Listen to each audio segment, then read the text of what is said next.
We have another author coming up in this segment here, back-to-back author segments, but wildly differing material in the two books here. This book, of course, Kerry Fraser, The Final Call, Hockey Stories from a Legend in Stripes, as I'm holding this up here to our high-definition camera for you to check out as well.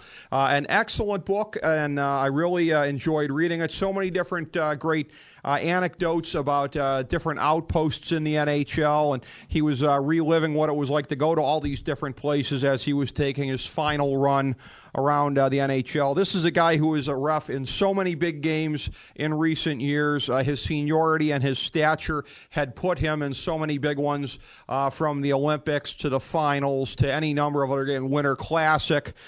He and his famous quaff were ever present at these games. As a matter of fact, since he is not on the NHL telecasts on NBC anymore as a ref, and is primarily now with TSN in Canada, down here south of the border, the finest quaff on TV now belongs to Ron Swanson on Parks and Recreation. But this guy was at least a co-number one while he was regularly on American TV as well. I speak, of course, of the great Kerry Fraser. It's a pleasure to have him on. Kerry, great to have you on the FDH Lounge. How are you tonight, sir?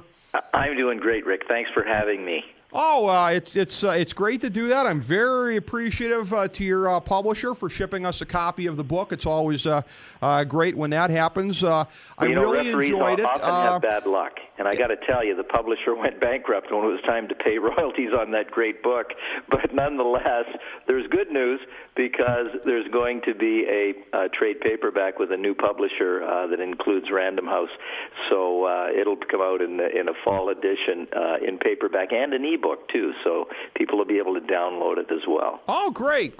All right. So we're kind of giving a sneak peek for this wider distribution that's going to be out there. And it'll also be an update with some things that have taken place since that final chapter of The Final Call. Okay. All right. So even though this came on hardcover a little bit ago, it's actually like we're ahead of the curve tonight because it's going to be available to a whole new audience. That's great. Rick, I heard that you were always ahead of the curve.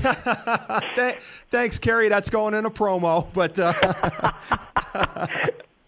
but it's I really enjoyed it. And the thing of it is, when you're talking about going around to all the different cities and reliving the memories and chronicling your last trip to these different places, there really is something for everyone in here. For example, I have been a longtime fan of the Detroit Red Wings. Steve Yzerman is my favorite athlete of all time in any sport. So it was truly great and heartwarming to get to read the anecdote about him in the story here with the very sick woman who was there at that game and wanting to get a chance to see some of her hockey heroes and taking time out of his day. Those are the kind of things that folks like myself who've never met Steve Yzerman would intuitively figure about him. It's just great to see it get fleshed out. And I dare say that was the case for a lot of other players in this book as well. You told a lot of stories that I'm sure rang true even for those of us that have never met these players.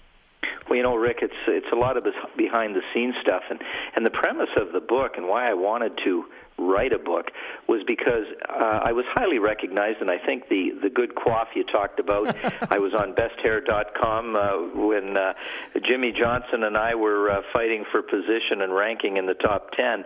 But nonetheless, when I walked into a restaurant or a bar after a game, I was recognized, and people would either be scowling or they'd be whispering.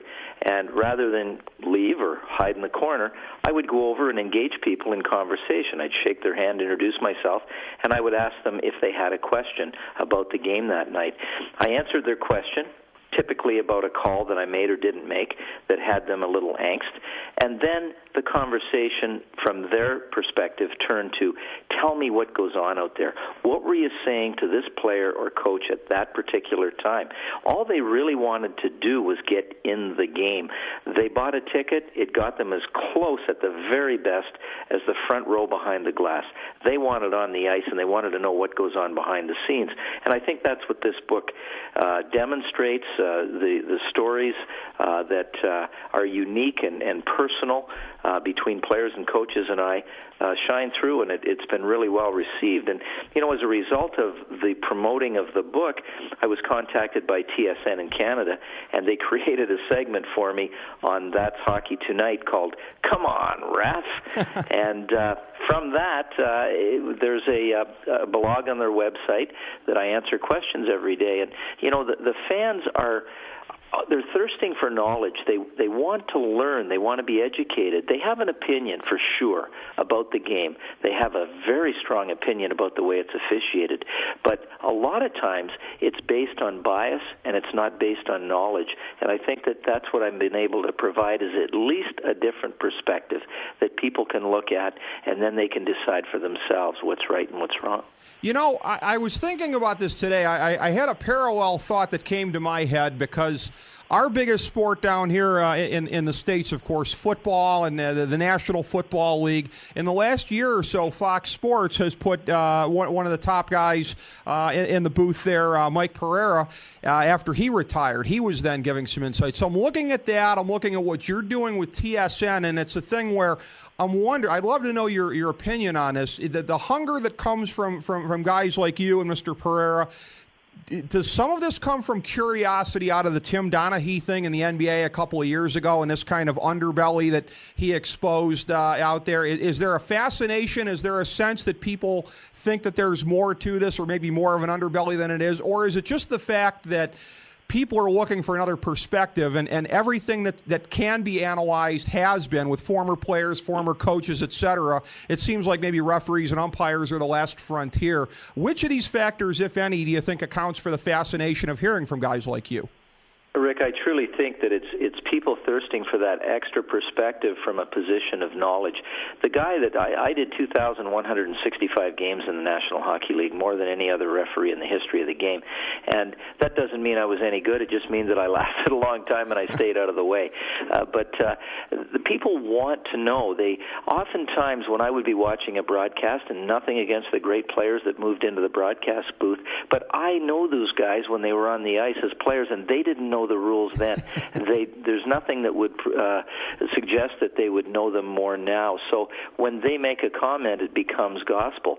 There are studious guys that certainly understand the rules, that former players, but I think that gaining that insight, and that's what we're finding on tsn.ca, when people go on to that daily article that I write, and the questions are coming from the field. They're coming from people that want to know a specific element that's current relative to the Stanley Cup playoffs, or just about the life of a referee and the travels and the things that we determine are penalties and not penalties, and they want to gain that insight. So I think with Mike Pereira setting the way with the NFL, I think it's opened a door. And during a game where Pierre Maguire was down at ice level, on TSN, there was a video review, and it took some time. And I was mic'd and ready and on camera, and I jumped in with my take on the play in advance of the decision being rendered. Pierre had his vantage point at ice level. I had one look on the replay, and we came to the same conclusion that it was a good goal. However, hockey operations that had the final authority deemed it wasn't a good goal. It was shocking and surprising to most of the people and the players in that building. Yeah, and again, you expect to see something validated, and sometimes it isn't. And yeah, it can be bewildering when people are conditioned to expect a certain outcome in an incident, and it doesn't happen that way.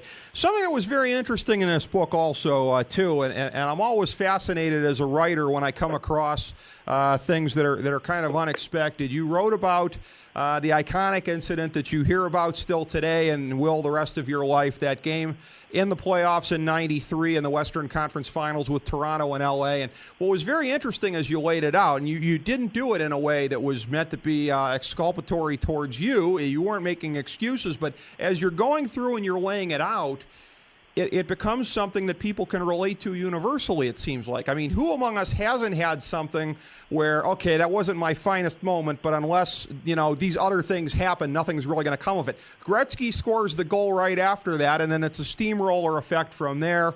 L.A. goes on to win the series. I mean, there, but for the grace of God, you get out of this thing with only a little bit of a minor boo-boo there, but it ends up getting blown up to gigantic proportions because of some of the other circumstances. It was a humanizing moment that I don't know that a lot of people would have expected. I'd be very interested to hear if Leaf fans find it to be a humanizing moment or not, but it was very interesting from that perspective. Rick, they've passed this on to their offspring. There were people that weren't even born when that play happened in '93, and their children hate me in Toronto. So I have been vilified from the highest heights. But you know what? Again, through this opportunity to present information and people realizing that we are human, we make mistakes, and there's no excuses to be made for missing that call, and I don't stand up and try to make an excuse. It was missed, and fortunately, none of the three of us on the ice had a look at that would have been able to assess an appropriate penalty. Bad luck had it that Gretzky scored shortly thereafter with the Kings still on the power play with Glenn Anderson in the box for boarding one of the King players tried to run his head through the end of the rink.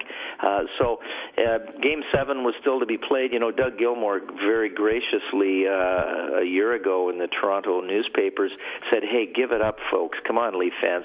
Let this guy, he's going to retire. Let him go in peace." He said, "Game 7 is something that I would want in my building any time."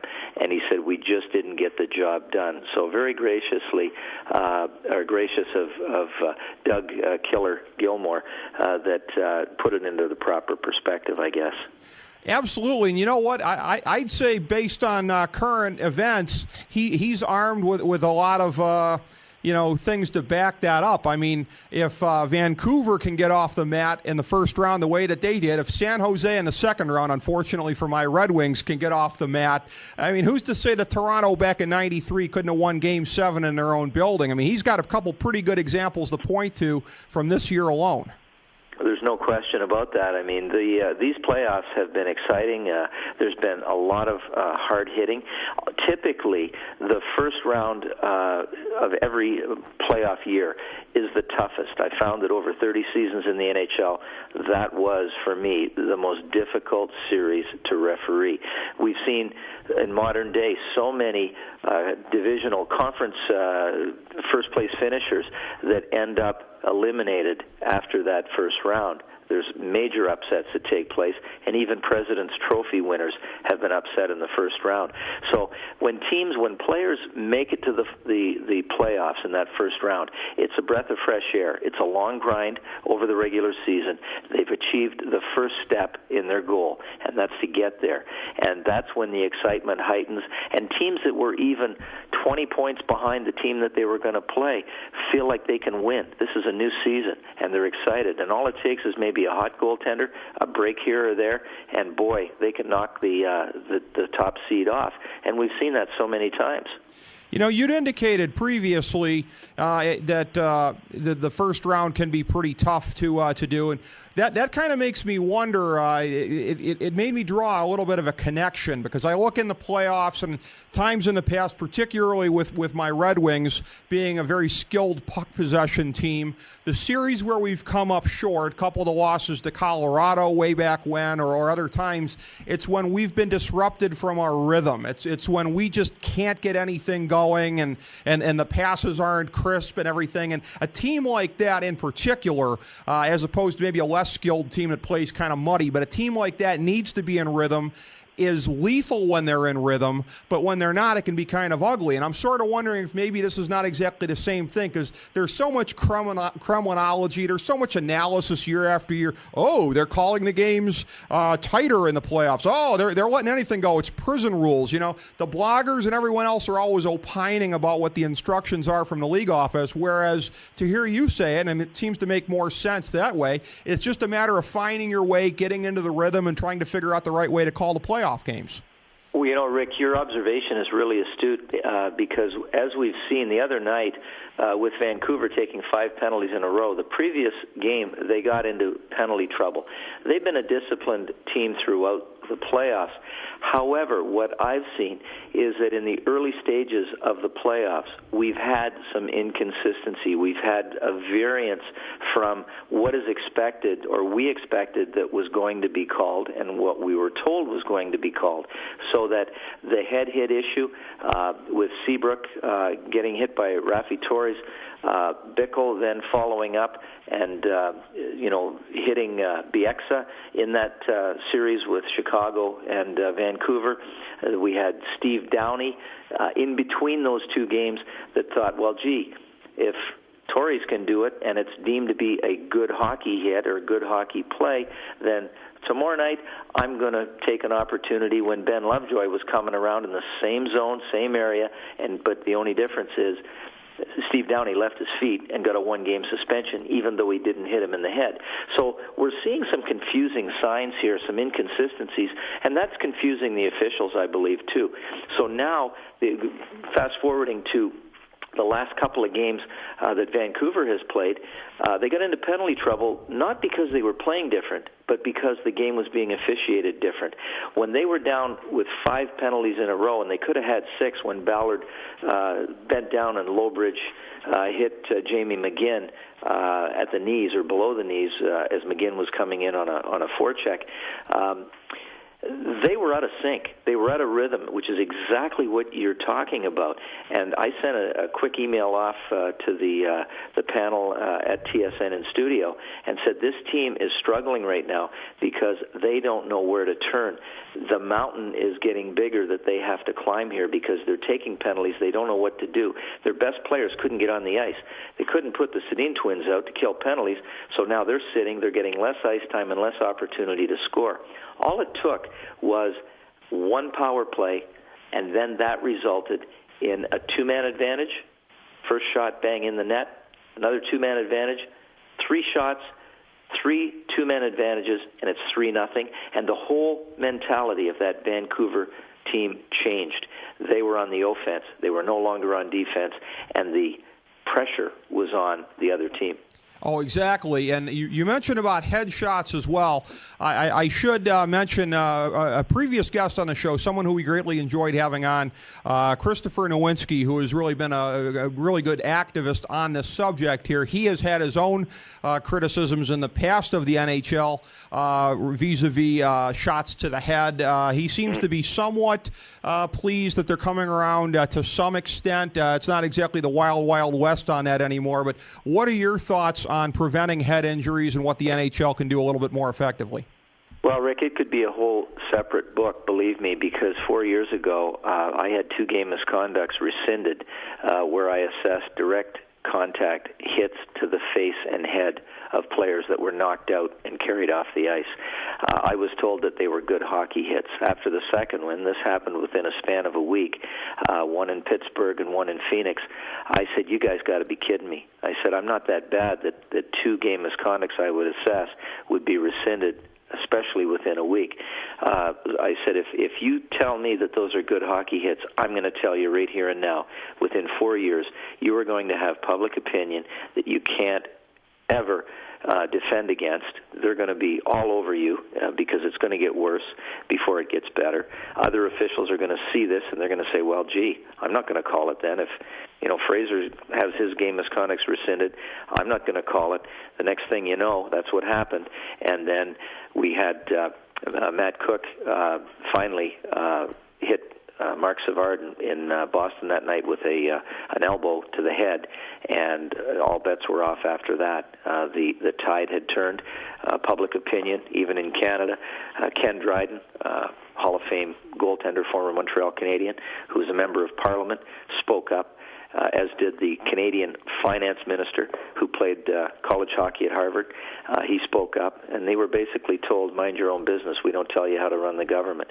So I think that now with all of the medical information that has come forward, and I spoke at the Mayo Clinic by invitation on October 19th past, with all of the top medical concussion experts from around the world that were there and provided information. I got to tell you, it's scary, and I know that there has to be something done. There's general managers like Jimmy Rutherford, Ray Shiro, Darcy Reguer, that are very serious about eliminating all contact to the head. It has to be done, and Christopher is right on target. This is very serious stuff.